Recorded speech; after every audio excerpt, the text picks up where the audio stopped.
ሰላም የቻናል ቤተሰቦች እንዴት ናችሁልኝ? እኔ እግዚአብሔር ይመስገን ደህና ነኝ። ዛሬም እንደተለመደው እንግዲህ በአዲስ መረጃ ተመልሻለሁ ማለት ነው። ምናልባት ለቻናሉ አዲስ ሆናችሁ ካላችሁ ቻናሉን ሰብስክራይብ አድርጋችሁ ቤተሰብ እንድትሆኑ እያልኩኝ ደግሞ ቪዲዮ ቫይራል እንዲወጣ ላይክ አድርጋችሁ እንድትጀምሩት እያልኩ ቀጥታ ያስኩላችሁ መረጃ ማለፍ ይሆናል። ዛሬ ላይ እንግዲህ በዚህ ቪዲዮ ሁለት መረጃዎችን የምንመለከት ይሆናል። የመጀመሪያው እንግዲህ ደብሊው ኮይንን ይመለከታል ማለት ነው። በሁለተኛ ደረጃ ደግሞ ስለ ፓውስ እናያለን ማለት ነው። ቪዲዮውን ላይክ አድርጉና ጀምሩት። ቀጥታ ወደ መረጃው እናልፋለን።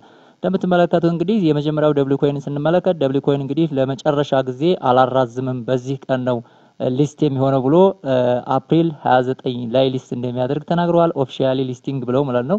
እንደምትመለከቱት ኖ ሞር ዲሌይስ ብሏል። እንግዲህ ከዚህ በኋላ የሚዘገይ አይደለም እንግዲህ ሪል ነው ብለዋል። እንደምትመለከቱት this is real ብለው ይሄ እንግዲህ ትክክለኛ ነው ብለዋል ማለት ነው።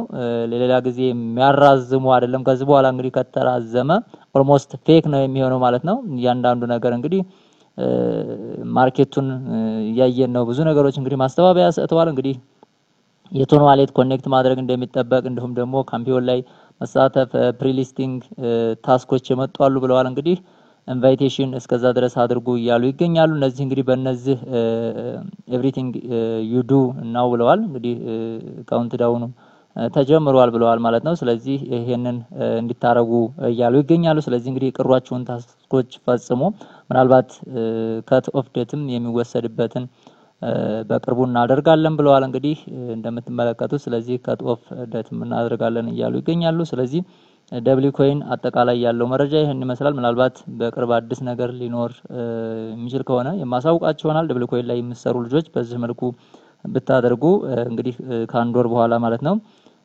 ምናልባት ዛሬ 27 ነው ከአንድ ወር ከምናምን በኋላ ነው። ሌላው እንግዲህ የምንመለከተው እዚሁ ላይ የፓውስ ነው። ፓውስ እንግዲህ ዛሬ ላይ ፍንጭ ሰጥተዋል ማለት ነው ሊስት የሚሆንበትን ጊዜ ማለት ነው።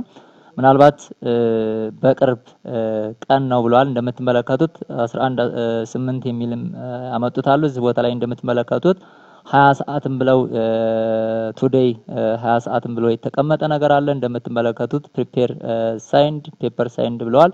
እንደምትመለከቱት እዚህ ቦታ ላይ ኤቭሪቲንግ ሁሉ ነገር ተዘጋጅቷል ብለዋል። አናውንስመንት ኢዝ ካሚንግ ብለዋል። ስለዚህ እንግዲህ ፓውስ ሁሉንም ነገር ጨርሻለሁ እያለ ይገኛል። ምናልባት አሁንም ወደ ኋላ ካፈገፈገ ከዚህ በኋላ እንግዲህ ፓውስ በጣም ከሌሎቹ ኤርድሮፖች በጣም እያንዛዛ ያለ ኤርድሮፕ እንደመሆኑ መጠን አሁን ላይ ደግሞ ከዚህ በኋላ የሚያፈገፍግ ከሆነ በጣም ሁሉ ነገር ተዘጋጅቷል ብሏል።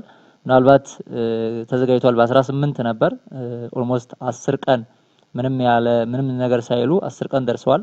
ከዚህ በኋላም እንግዲህ አዲስ መረጃ ወደዛው እንደመጣ የማሳውቃቸው ነው። እንደምትመለከቱት 11 ሰዓት ላይ ነው የተለቀቀው። እንደምትመለከቱት ሁሉ ነገር ተዘጋጅቷል ብለዋል። ምናልባት ነገ ላይ የሚለቀቅ ከሆነ ፈጥኜ የማሳውቃቸው ነው። ምናልባት ኤክስቻንጆችም የሚመጡ ከሆነ ምናልባት በዚሁ ከቀጠለ የተባሉት ነገሮች ሁሉ ውሸት ናቸው ማለት ነው። የሚመጣ አይደለም ማለት ነው። እንግዲህ 10 ቀን አካባቢ ጠበቅን። በ18 ነበር ሊስት ይሆናል የተባለው። አሁን እንግዲህ ምንም ነገር እስካሁን ድረስ የለም።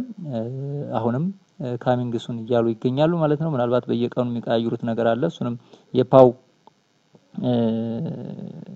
ዌብሳይት ወይም ደግሞ እንትን ላይ ገብታችሁ ኤክስ አካውንታቸውን ማየት ትችላላችሁ። አዳዲስ ነገር በየቀኑ ይለቃሉ። ነገር ግን ምንም የተባለ ነገር ስለሌለ ነው። ብዙ ልጆች ያው እየጠየቃችሁኝ ስላላችሁ ነው። እንደምትመለከቱት አዳዲስ ነገሮች ይለቀቃሉ። ሊስቲንግ እንግዲህ ካሚንግ ብለዋል። እንግዲህ አሁን እንደሚመጣ እየተናገሩ ይገኛሉ። እዚህ ቦታ ላይ እንደምትመለከቱት እያንዳንዱን በየቀኑ እየለቀቁ ይገኛሉ። ስለዚህ ፈጥኜ የማሳውቃችሁ ነው። እንደምትመለከቱት በየቀኑ ኢሜጆችን ያው እንግዲህ ተስፋ አድርጎ ሰው እየጠበቃቸው ስለሆነ እንግዲህ ሁሉንም ኮኔክት አድርጋችሁ ጠብቁ ብሏል። ስለነበረን ጊዜ አመሰግናለሁ። በሌላ ቪዲዮ እስከምንገናኝ መልካም ጊዜ ክበሩልኝ።